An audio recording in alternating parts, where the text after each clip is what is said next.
Nzulo n'est pas partie intégrante du parc national de Virunga. Pas de conflit en Nzulo car la justice congolaise a tranché en faveur de la population. Le conseil territorial de la jeunesse de Massissi, la société civile Force Vive du groupement Kamoronza et Mufuni-Shanga exprime un sentiment d'indignation et fixe l'opinion locale, nationale, internationale par rapport au comportement de l'ICSN dans le traitement et réponses réservées aux différentes questions à lieu avec la gestion du parc national de Virunga. En effet, une déclaration sans date et numéro dénommée Appel à la prudence et à la vigilance de la population de Goma et ses environs, référence faite au dossier d'Nzulo, ces organisations emboîtent les pas de leurs donataires pour créer un flou dans un dossier pourtant clos et dont les membres de la communauté locale jouissent paisiblement de leurs droits fonciers sur les terres de leur attachement traditionnel. L'attitude de ces organisations n'étant autre que d'amplifier les conflits dans le but d'insulter de nouvelles tensions pour une population longtemps victime des atrocités et des assassinats de leurs fils et filles orchestrés par certains individus employés de l'ICSN et son partenaire Virunga. Des individus et organisations qui s'enrichissent en exacerbant des conflits interminables autour du périmètre du parc national de Virunga, et c'est dans cette logique qu'il faudra inscrire la démarche de ces organisations marionnettes instrumentalisées par des individus identifiés à des employés de l'ICSN et Fondation Virunga, lesquels tirent bénéfice des conflits persistants dans les limites du parc national de Virunga. En prenant position en faveur d'un réseau mafieux au service de l'ICSN, dans un document nommé Alerte à la prudence et vigilance, ces organisations démontrent les insuffisances quant à la maîtrise d'un dossier sur lequel elles veulent se prononcer abusivement. Nous comprenons certainement que certaines de ces organisations défendent les petits financements qu'elles reçoivent de leurs donataires et pendant que d'autres voulaient se positionner pour être éligibles au financement à venir. En agissant ainsi, ces acteurs ignorent leur mission fondamentale relative à la défense et la protection des communautés humaines marginalisées dans leurs droits. C'est comme qui dirait, face à l'argent, nos esprits se déchaînent et perdent la raison de son existence. Il faut dire qu'aucun conflit n'existe actuellement dans les villages d'Nzulo, comme voudraient bien faire attendre ces organisations. Les membres de la communauté de ces villages jouissent paisiblement de leurs droits fonciers sur les terres de leurs ancêtres et sur lesquels se fonde leur identité. À titre de rappel, par le passé, une partie des terres des communautés autochtones de ces villages leur avait abusivement dépossédées par la colonie belge, l'équivalent de l'État congolais aujourd'hui, au bénéfice du parc national de Virunga. Se sentant lésés depuis des décennies, les représentants des membres des communautés ont saisi la justice congolaise pour être établis dans leurs droits. Dans une procédure régulière tentée devant le tribunal de grande instance de Goma, ce dernier s'était prononcé en faveur des membres de la communauté d'Nzulo à travers son jugement rendu publiquement et contradictoirement à l'égard des parties sous RC 20070. En date du 15 novembre 2019 et régulièrement signifié en date du 20 décembre 2019.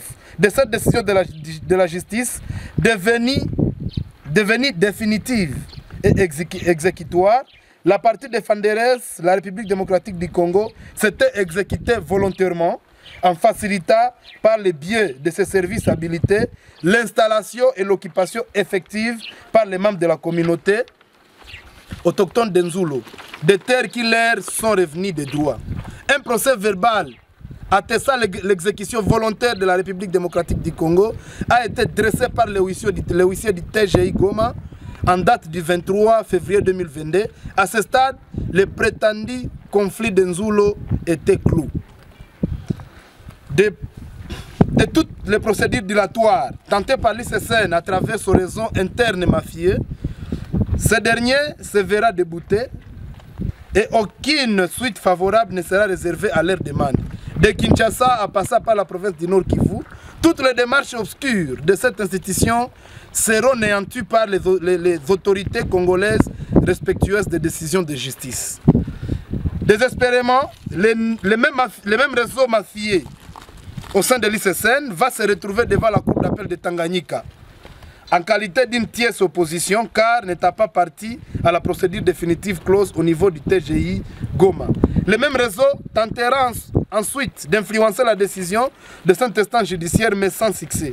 C'est ainsi que l'arrêt rendu par la cour d'appel de Tanganyika sous le RCA 070 4497 n'annule pas le jugement RC 20070 rendu par le tribunal de grande instance de Goma, lesquels d'ailleurs étaient déjà définitifs et exécutoires, dont toutes les procédures pour sa mise en œuvre, sa mise en exécution effective étaient judicieusement épuisées. La question fondamentale que nous nous posons par rapport à la démarche de ces organisations reste de savoir si ces derniers auraient pris le soin de lire cette décision rendue par la cour d'appel de Tanganyika avant d'y s'y référer en tirant des conclusions irréfléchies qui sentent de la manipulation. Nous rappelons ici que cet arrêt de la cour de Tanganyika invite les parties à aborder plutôt le fond du litige, comme l'ICSN prétendait disposer autrement, qui n'aurait pas été abordé par les premiers juges au TGI Goma. Ne disposant pas des arguments et ne sachant pas comment justifier les fonds mis à leur disposition par l'institution, ces réseaux mafieux internes de l'ICSN tentent de faire croire à l'opinion le contraire de ce qui dit cette décision de justice.